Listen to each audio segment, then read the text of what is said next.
Welcome back, everyone, to Searching for Faith. If you're new here, I'm Tracy, and we are halfway through our Advent season Bible study. So we are going to get started on week 3 of Advent.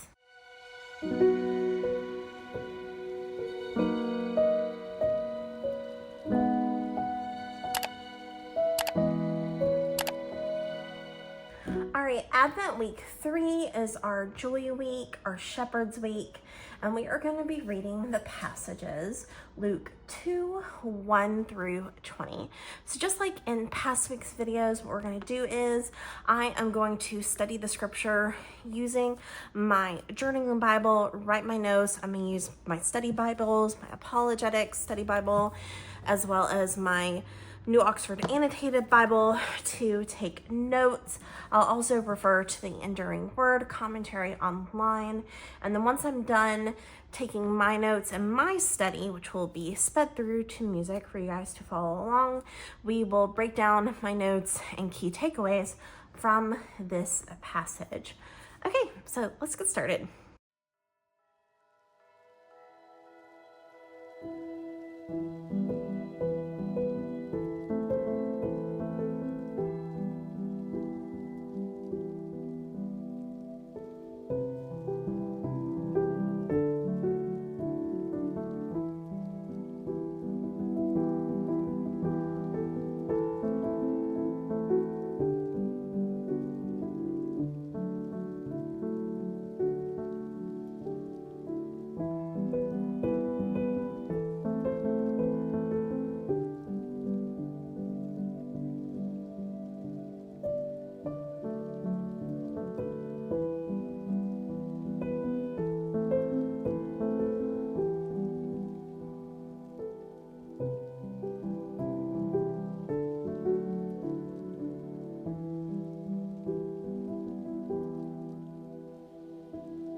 Okay. Okay, so let's review together. So first we are going to read through, and I'm going to read, just like I did last time, I'm going to break it up. I'm going to read this section first, the birth of Jesus, then I'm going to read 8 through 14, and then I'm going to read 15 through 21, and we'll go over our notes, okay? So the birth of Jesus Christ. In those days, a decree went out from Caesar Augustus that all the world should be registered. This was the first registration when Quirinius was governor of Syria, and all went to be registered, each to his own town. And Joseph also went up from Galilee, from the town of Nazareth, to Judea, to the city of David, which is called Bethlehem, because he was one of the house and lineage of David, to be registered with Mary, his betrothed, who was with child. And while they were there, the time came for her to give birth. And she gave birth to her firstborn son, and wrapped him in swaddling clothes, and laid him in a manger, because there was no place for them in the inn. Okay, so the first thing is there was a lot in my study Bibles about who was in charge at this time, and my Apologetics study Bible talked a lot about the fact that some people point to that there is no documentation that a census happened during Herod the Great's reign, and that would point to this being a fictitious tale. But what they're saying is that it says this is the first registration. So apparently there in 6 AD, there was a really famous registration or census that was made during Quirinius's time. And that one's really famous and well documented in 6 AD. But this says this was the first, which implies that it came before something else. So it may be that he was trying to differentiate it from the later census. Also, the fact that Joseph had to go to his hometown. This points to that it may have not been a Roman census, but possibly a Jewish decree instead, because Romans didn't usually or normally require people to leave their homes. So that's what I wrote here. Points to a possible Jewish decree, as Romans did not require people to leave homes. It makes more sense for it to be during Herod the Great's reign before 4 AD, because apparently he died in 4 AD. As during his reign, Galilee and Judea were under the same administration, or under one administration.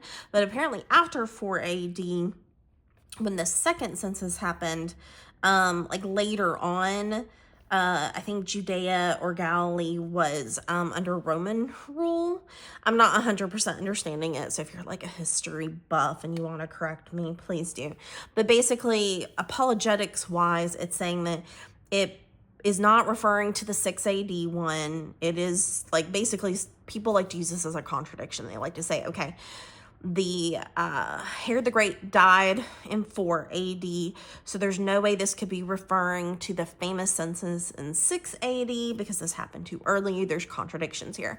But what they're saying is, by saying that it is the first registration, one, that means it is differentiating it from the later one that happened in 6 AD. And two, it may have not been a Roman census. It may have been a Jewish decree during the time of Herod. So just if somebody ever questions that, or you ever hear that as a contradiction and you're yeah, how do we explain that? Those are some of the explanations. Going to Bethlehem from Nazareth was a very long journey. It was about 80 miles. So it was a long and difficult journey to make. Let's see. To be registered with Mary, his betrothed, who was with child, and while they were there, the time came for her to give birth. So one thing that it noted in the Enduring Word commentary was that she may not have been far along in her pregnancy yet. So she may not, basically Joseph may have seen, okay, this decree for the census and been okay, this is perfect timing. Let's get Mary out of Nazareth. Let's get her out of the prying eyes and the negativity that's being thrown at her. Let's get her out of town. Let's get her somewhere else. And it just meant that she came to give birth. It came to be the time for her to give birth while she was in Bethlehem. And she gave birth to her firstborn, and firstborn does, again, we talked about this previously, imply that the fact that she would have more children, which, like we said, that's like, it's one of those things that differentiates Protestant church from Catholic church, in that we believe that Mary did not stay a virgin forever, that she did, after giving birth to Jesus, have sexual relations with her husband and have more children. So that's what firstborn does imply that. But like I said, that is the Protestant viewpoint of what that means. It's not a make it or break it for your salvation, or it's just a part of, like, one of those, like, differentiating doctrines between Protestantism and Catholicism. But like I said, it's not like a person who believes Mary stayed a virgin is any less a Christian than we are. The main thing that we all agree on is that she was a virgin when she conceived and gave birth to Jesus, and that's the important thing. I want to make sure I didn't, like, sound judgmental of anybody that believes she stayed a virgin. Like I said, it's just one of those things that people have differing opinions. It's a differentiation between Protestant denominations and Catholic church. And like I said, it's not something that's going to, like, change your salvation or your ability to call yourself a Christian. We're all Christians. And the main thing is that you believe, like I said, that it was a virgin conception and birth of Jesus Christ. Okay. Let's see. All right, so I found this section really, really interesting. So the word place here, also translated as guest room in other Bible translations, is the Greek word kataluma, which is translated as lodging or guest room.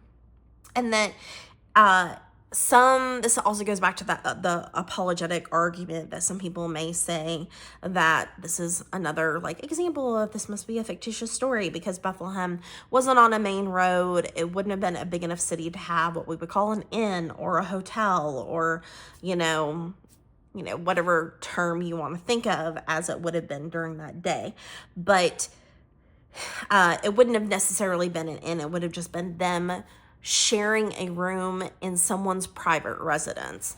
And a lot of times, especially peasants, would have had a one-room residence, and it was very common for animal stalls and their mangers, the feeding trough for the animals, and that's what a manger is a feeding trough, to literally be in that room of a person's residence, or be in a room inside of the residence. So it is possible, and this is just like one of those things where I'm like, the way I've always pictured the story of the nativity, like I'm picturing, and we've seen the pictures. If I can find a couple of pictures, I'll put a picture here. We've all seen the pictures of Mary sitting on a camel or a donkey or something, heavily pregnant on this, like, journey, entering into Bethlehem. It's late at night. She's already having, contractions. Maybe her water is already broke, and she's, like, about to give birth, and Joseph's, like, banging on this, like, inn door, and they're like, no, there's no room for you.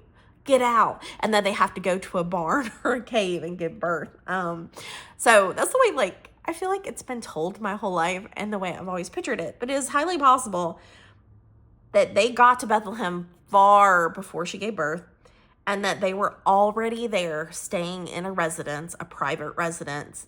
And in that private residence, because there was nowhere to put the baby, she had to put the baby in the feeding trough because there was nowhere else, or no space in that room to put the baby. So it's highly possible that she may have been staying in a room in somebody's private residence. She may have even had help giving birth. Like, I was always pictured, Joseph holding her hand, and Joseph either delivering the baby or her delivering it, by herself with animals watching. Not that animals weren't watching. I think that's, like, the way I've always pictured it. But it's highly possible that they were in Bethlehem for a while. They were staying in someone's private residence. They gave birth inside the private residence, and that she had to put the baby in the manger or the feeding trough because there was nowhere else to put the baby, because it was a small residence and there wasn't a lot of space. But it's also possible, and this is an old Christian tradition that sometimes animals were also housed in caves. So it is highly possible that Jesus was born and put in a manger in a cave as well. But it just kind of like totally like blew my mind that they legitimately could have been staying in someone's private home when she went into labor, and that she was in a private residence with a roof over her head, people there maybe to help her, and that they put the baby in the feeding trough because there was nowhere else to put the baby. So it just kind of like alters the possible like picture that I have of this like story in my head. And I mean, it doesn't make it any less amazing or beautiful, and it's still like a designation that the angels told the shepherds, you're gonna find a baby in a feeding trough. And that was like why would a baby be in a feeding trough? But that was like a very specific thing that they were told, and that's how they found him. So it still doesn't change like the beautiful story. And whether we picture it in our minds the way I've always pictured it before now, or if we picture it as more of a she's staying with people and she gives birth in a person's home and still passed up the baby in a feeding trough because there's nowhere else to put the baby, because maybe it's a one-room residence and there was like nowhere else to go, and that's where the baby had to go. But they may have been in someone's home. So that just kind of blew my mind, that because I've always thought of it in a very different way. So it just kind of like alters like how it may have played out differently than I've always pictured it in my mind, or the way we've always depicted it in stories and in, pageants, Christmas pageants and things.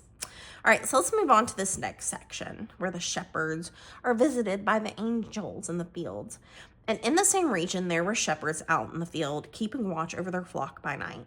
And this is very common. Apparently, there were shepherds that literally looked over the sheep that were used for sacrifice in the temple. It was a very common job. Some people point to the fact that Christmas couldn't be in December because they said that people would say that why would the shepherds be out in the middle of the night in December? Wouldn't it be cold? But apparently it didn't get that cold in Judea. And I think the Enduring Word commentary said that the temperature during that time period in Judea would have been akin to Southern California. So basically comfortable weather year round. And it wouldn't, I mean, we don't know when Jesus was born for sure. We had this conversation in my first Advent video, so go back and check that out. But it doesn't point away from it either. Like, it's not, them being outside when Jesus was born doesn't give us a clue for or against Jesus being born at a certain time of year, essentially. But that was a common thing for them to be, looking over their flocks at night. And an angel of the Lord appeared to them, and the glory of the Lord shone around them, and they were filled with great fear. I'm going to finish reading. And the angel said to them, "Fear not, for behold, I bring you good news of great joy that will be for all the people. For unto you is born this day in the city of David a Savior, who is Christ the Lord. And this will be a sign for you. You will find a baby wrapped in swaddling clothes and lying in a manger." And suddenly there was with the angel a multitude of the heavenly host, praising God and saying, "Glory to God in the highest, and on earth peace among those with whom he is pleased."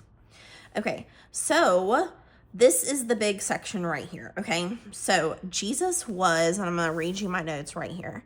Jesus is referred to here in 2:11 as the three primary titles of Christian belief: Savior, Messiah, Christ, and Lord. It is a really big deal that this word for Lord is used here, which is the Greek kairos and the Hebrew Yahweh. So it's a big deal that the angels refer to Jesus as the word Lord here, which is kairos in Greek and Yahweh in Hebrew, as this is the tetragrammaton. Tetragrammaton. Don't know if I'm saying that right, but it's essentially the covenantal name of God. Christ is literally the fulfillment of God's promise. And here's just some more about what tetragrammaton means. It means 4 letters, so YHWH or Yahweh. And apparently in some Jewish circles, they don't even pronounce this word anymore. They use like the Greek form of it or a different form of the word because it's like, I don't know, taboo to say the word Yahweh, which I didn't realize. I mean, as Protestant Christians, especially, I don't know about like Catholic circles, but we use the word Yahweh like it's okay to say it. But it's literally God's holy and personal name. But yes, I just thought it was really beautiful that Yahweh is literally God's covenantal name. And it just points to Christ being the fulfillment of that promise that God made to us. And so I just thought that was really, really powerful and beautiful. All right, so let's read this last section. Let us go over to Bethlehem and see this thing that has happened, which the Lord has made known to us. And they went with haste and found Mary and Joseph and the baby lying in a manger. And when they saw it, they made known the saying that had been told to them concerning this child. And all who heard it wondered at what the shepherds told them. But Mary treasured up all these things, pondering them in her heart. And the shepherds returned, glorifying and praising God for all they had heard and seen, as it had been told them. And it just here, I'm going to underline haste. And they went with haste. So saying, let us go. And they went with haste. It's just that sense of urgency. Like they heard what the angels told them and they needed to get there and they needed to see him. And they saw the fulfillment of what the angels told them. They told them they would find a baby. Oh, and if you don't know, swaddling clothes was a very common occurrence to wrap babies up in cloths to like keep them warm. So to find a baby wrapped in the swaddling clothes, sitting in a feeding trough of all things, they found him, they worshiped him, they believed what the angels told them, and they went and they told people. So it's just, and it also points again to what we should be doing. When we hear the good news of Christ, we should be running and telling people, even if they look at us like we're a little bit crazy, we should be running and telling the world about what we have heard and seen. And then I've always found it really beautiful, in 19 where it says, but Mary treasured up all these things, pondering them in her heart. It always makes me think of the best Christmas pageant ever. I haven't seen the new one yet, but the one from the 80s and the book, of course, I always love reading the book. It's a really short, easy read. Highly recommend, especially if you have kids, like read it to your kids. It's just a really fun book. But at the end, when they're reading this part, when like the narrator in the Christmas pageant is reading, but Mary treasured up all these things, pondering them in her heart. And when she's sitting there and she's like holding the baby and like literally everybody is crying. I don't know. It just really beautiful, always moves me. And just reminding myself how young and scared and overwhelmed, and she just gave birth to a child. And I mean, because I'm sure it was a normal birth. I'm sure it wasn't this like magical, painless birth. I'm sure she still had a typical birth. And I don't know, she literally just gave birth to God. I don't know, just I mean, to think of all the things that she was thinking and feeling, instead of freaking out, she was pondering them and meditating on them and holding them close and reflecting on it. So I don't know, I just have always found that really beautiful. Okay, guys, so that is the end of our Advent week 3, our Shepherd's Joy week. So remember, we have one more week in we have 2 more weeks. We have next Sunday, we're going to be doing week 4, our love candle or the angels week, and we're going to be reading Matthew 2:1 through 23, which I think is the part about the wise men. And then our last week, which is typically the Christ candle, is Christmas Day, but it'll be posted on the 29th, the week after Christmas, is going to be our week 5, our Christ Day. And it is going to be, we're going to read 3 verses, Colossians 1:15 through 20, Hebrews 2:17 through 18, and Philippians 2:6 through 8. So that like culmination of why did Christ come? Why was he born and why did he come for us? So we have 2 more weeks in our Advent Bible study. So if you love this Bible study, if you've been enjoying our Advent studies, please give me that like button as always. And if you would like to come along with us on our spiritual journey to rediscover our faith and our Christian God, discover who God is, dive into his word, then I encourage you to consider hitting subscribe and supporting my channel. So let me know if you did this study with me for this week, what insights that you found from this passage. If there's anything that you gleaned from it that I missed, please let me know. I would love to learn more based on your studies, and let me know what you think. Okay, guys, thank you so much. We're less than 2 weeks till Christmas. Continue to pray for me. I've got some chaos going in my life. Like, I'm literally on the edges of the camera. It's like complete chaos. Like, because we're moving 2 days after Christmas, and it's a literal like tornado. There's like a cyclone of boxes and stuff around me. So pray for me as I live in the chaos, and help me to remember to focus on God and put all of my anxiety on him, and to focus on him during this stressful, chaotic time of my life, but also to be able to enjoy the beauty of the Christmas season and focus on Christ and focus on family. And I encourage you guys to do that as well. Okay, guys, thank you so much for watching, and don't forget that God has not forgotten you, and we are in this together. So if there's any way that I can pray for you, please let me know in the comment section below.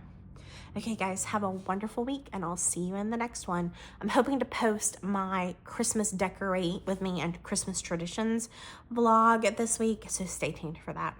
Okay, guys, have a wonderful one. I'll see you in the next one. Bye.